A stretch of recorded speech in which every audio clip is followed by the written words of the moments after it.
শহীদ ওসমান হাদির খুনিকে গ্রেপ্তার করা হয়েছে। যদিও ভিডিওটা একটু লম্বা হচ্ছে, আপনারা প্লিজ মনোযোগ দিয়ে দেখবেন আর ভিডিওটা শেয়ার করে দিবেন। ফেসবুক লাইভে আমি পার্থপ্রতিম ঘোষ। যে বিষয়টা আপনাদের জানাবার জন্য আমার বর্তমানে এই সময় আপনাদের সামনে আসা, সেটি হচ্ছে যে রাজ্য পুলিশের এসটিএফ দুজনকে গ্রেপ্তার করেছে।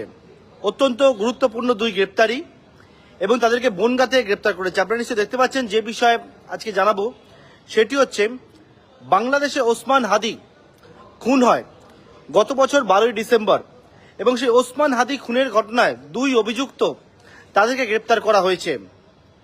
ওসমান হাদি বাংলাদেশে 12ই ডিসেম্বর ঠিক দুপুরবেলা 2:30 নাগাদ ফিরছিল যখন, তখন রাস্তার মধ্যে গুলি করে তাকে এবং গুলি করে খুন করা হয়। এবং সেই খুন করার পরবর্তীকালে ইতিমধ্যে বাংলাদেশ উত্তাল হয়েছিল।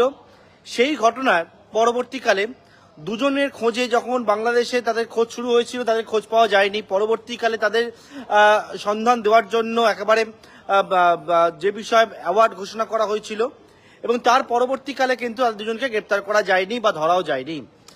বেঙ্গল পুলিশের এসটিএফ, রাজ্য পুলিশের এসটিএফ এর হাতে দুজন গ্রেপ্তার হয়েছে।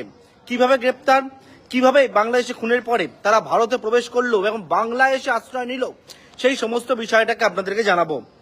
যে বিষয় সেটা জানা যাচ্ছে যে ওসমান হাদি খুনের ঘটনায় দুই অভিযুক্ত, তাদের খোঁজ যখন শুরু হয়েছিল তাদের নামে 50 লক্ষ টাকা পুরস্কার ঘোষণা করা হয়েছিল, এবং যে বিষয়ে তাদের দুজনকে চিহ্নিত করা হয়েছিল, যে দুজনকে সেই দুজনের সম্পর্কে বিভিন্ন জায়গায় ছবি, সেই ছবিও কিন্তু দেওয়া হয়েছিল, এবং তার পরবর্তীকালে সেই দুজনের কোনো খোঁজ পাওয়া যায়নি।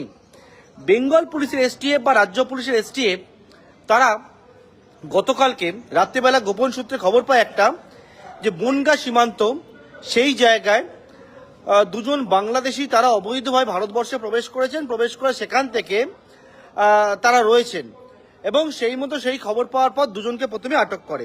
কিন্তু প্রথমে যারা জানতে পারেননি যে এরা কারা, তাদের দুজনকে আটক করার পর যখন জানতে পারেন বেঙ্গল পুলিশের এসটিএফ, কারণ ইতিমধ্যে তাদের ছবি সার্কুলেট করা হয়েছিল, বিভিন্ন জায়গায় জানানো হয়েছিল, সেখান থেকে জানা যায় যে এই দুজন আর কেউ না, এই দুজন হচ্ছে একেবারে ওসমান হাদি খুনের ঘটনায় যে প্রধান দুই অভিযুক্ত, যার মধ্যে ফয়জাল করিম মাসুদ, যার বাড়ি বাংলাদেশের পটুয়াখালীতে, ফয়জালের ডাকনাম রাহুল, অন্যদিকে আলমগীর হোসেন, যার বাড়ি বাংলাদেশের ঢাকাতে।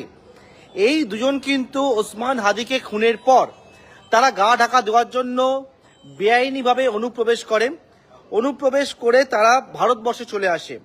এবং যেমনটা জানা যাচ্ছে, ভারতবর্ষে প্রবেশ করার পর তারা কোথা থেকে প্রবেশ করেছিল, তারা হচ্ছে মেঘালয় থেকে, মেঘালয় সীমান্ত দিয়ে অবৈধভাবে ভারতে প্রবেশ করে।